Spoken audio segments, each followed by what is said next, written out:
Good morning, folks.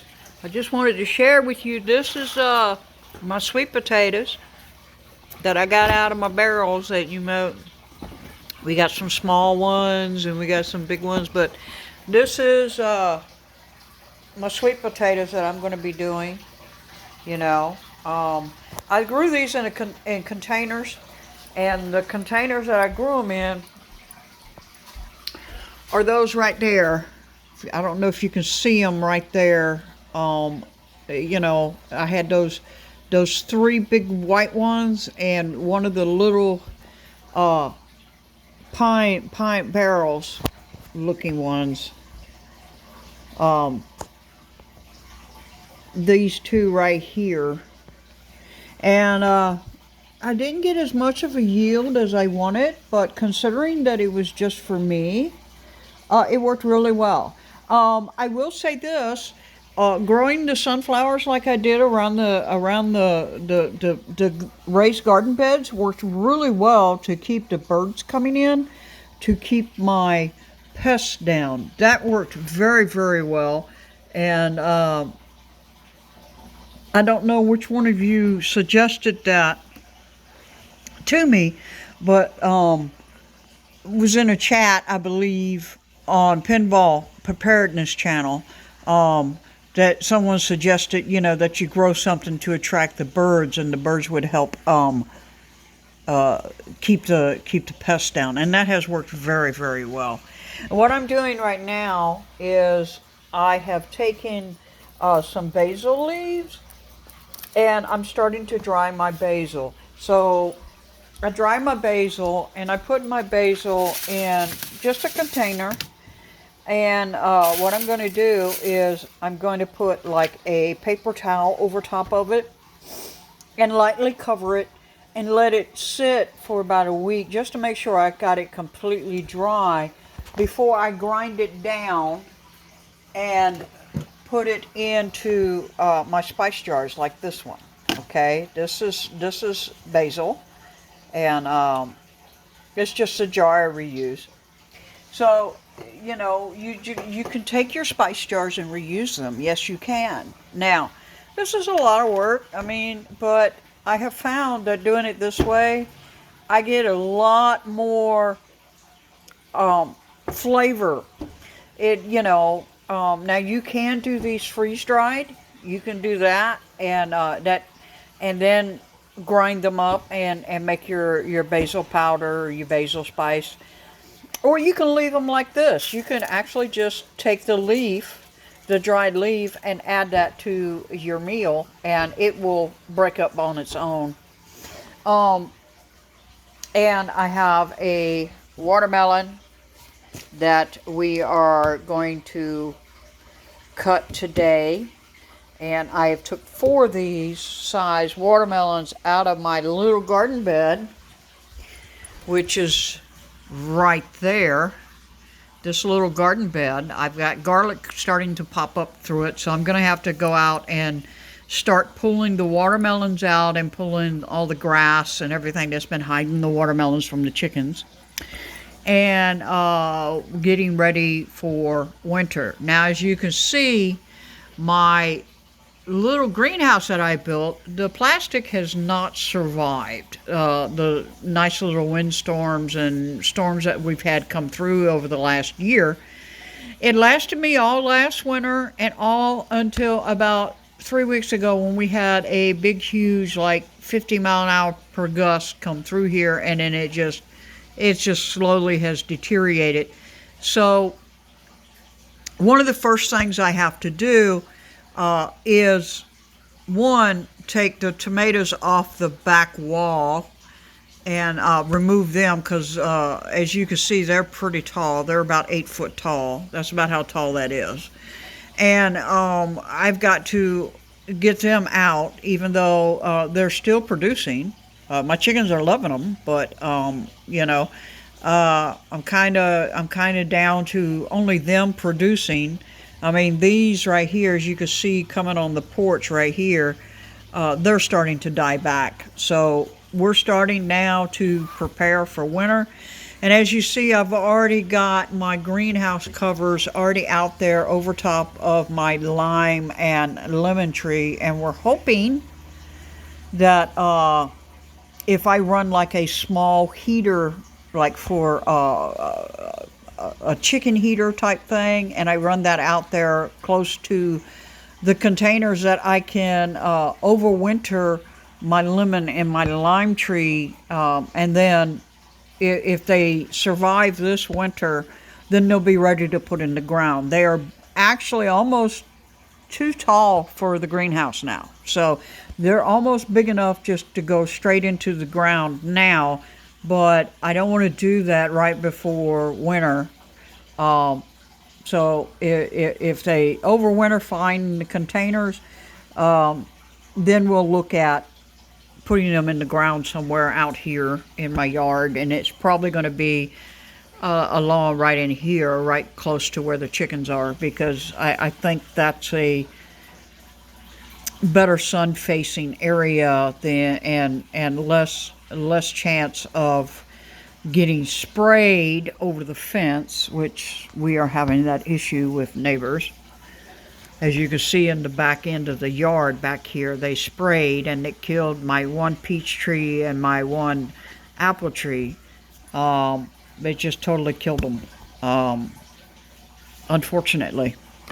So we won't be putting anything along that back fence line there, or that corner there. That whole fence line and corner there is now no man's land, because they sprayed it with Roundup and there's nothing growing there now 6 foot out from the fence.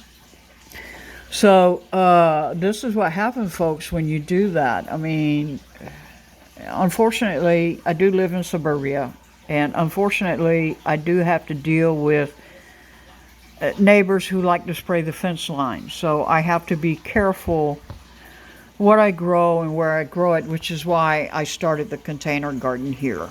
And I've got containers around the porch, obviously, but in raised beds. But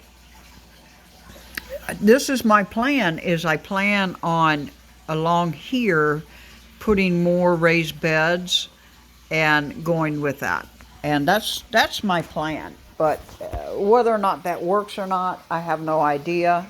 But I wanted to give you a little bit of an update on me. That's what I've been doing. And I'm starting to bring the basil in, obviously. And I'm starting to harvest my basil. And harvesting my sweet potatoes, and my regular potatoes, there'll be another 3-4 weeks before they'll be ready to harvest. And with the temperature dropping like it is, I might get small potatoes off of those. I'm hoping I get a couple seed potatoes, or I might just leave those in the container and just let them refresh on their own, which is what I did with some of the sweet potatoes. I left some of the smaller sweet potato roots in the containers, so maybe they'll repopulate on their own. We're hoping so. I do that with my basil and my garlic and my strawberries, and that seems to work fine. I just have to make sure I add fertilizer and fresh compost every year. And that's what I'm starting to do now, is I'm starting to do that now so that all of that soaks down into the ground. I do this in the fall. People say do it in the spring. I do it in the fall. And that seems to work well for me. But everybody's area is different. So go to your local gardeners and local farmers and see how they do it, and specifically your organic farmers. Okay, we have too much pesticides in our food as it is, so and it's really having an impact on our insects. And yes, a lot of them are pests, but you know, even the pests have a spot in the food chain, and we need to control them, but we need to do so without using all these pesticides, because all these pesticides are starting to get into our water tables and it's affecting our wildlife. So that's just my opinion. But I have been unemployed for a month. I'm sure that if you've been paying attention to my channel at all, then you know that I have been unemployed for a month. And I went to an interview this week, and I start work with another company on Monday. Now, this company is going to be a little bit different from what I have been doing the last 5 years, which was straight drayage.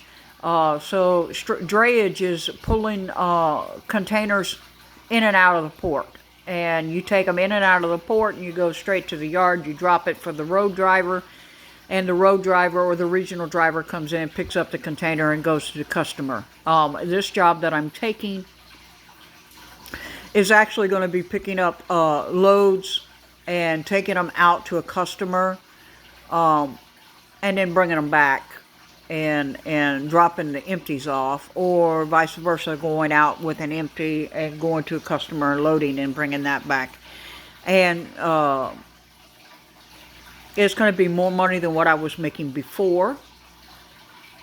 And on the same token, it's going to be a little bit harder work and a little bit longer hours. So I have a very good feeling on this, and I'm really excited about starting to work with them, because I got a really good feeling on this. But you know as well as I do that in trucking, they can talk really a lot of really good things, and then you get in there to do the job, and then they run the dog crap out of you. So right now I have a very good feeling about it, and my shift seems to be open.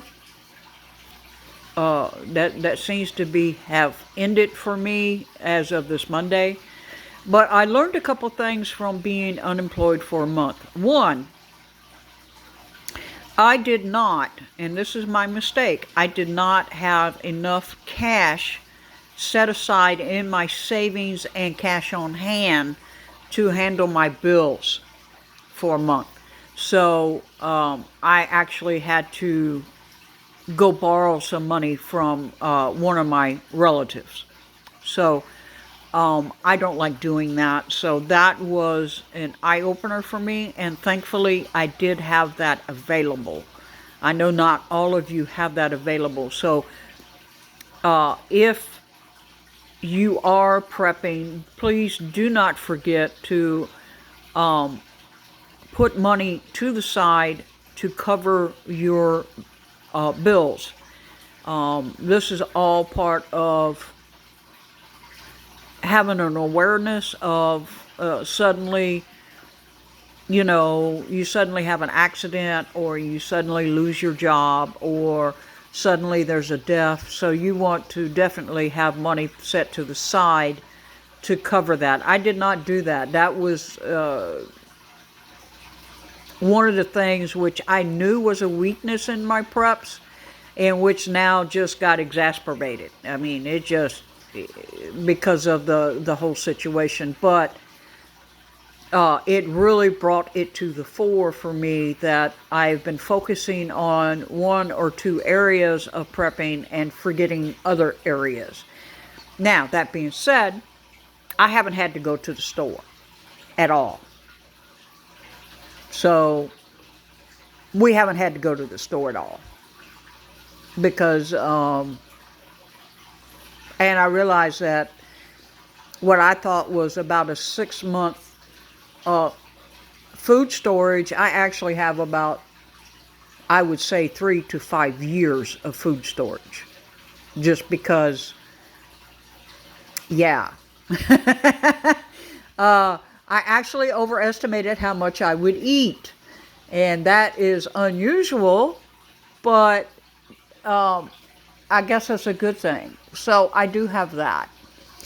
So yeah, don't forget to put tradable items or sellable items into your preps That's a big hole in my preps, and obviously now that I'm beginning to go back to work, as soon as I get all the money which I borrowed from my family member, once I get him paid back, then we will be doing that. And step by step, folks, we're going into winter now. Start thinking about your fall harvest. Start getting that put away. And that's my update. That's what's happening with me right now. And wish me luck, folks. And we're going to let y'all go. So, bicycle.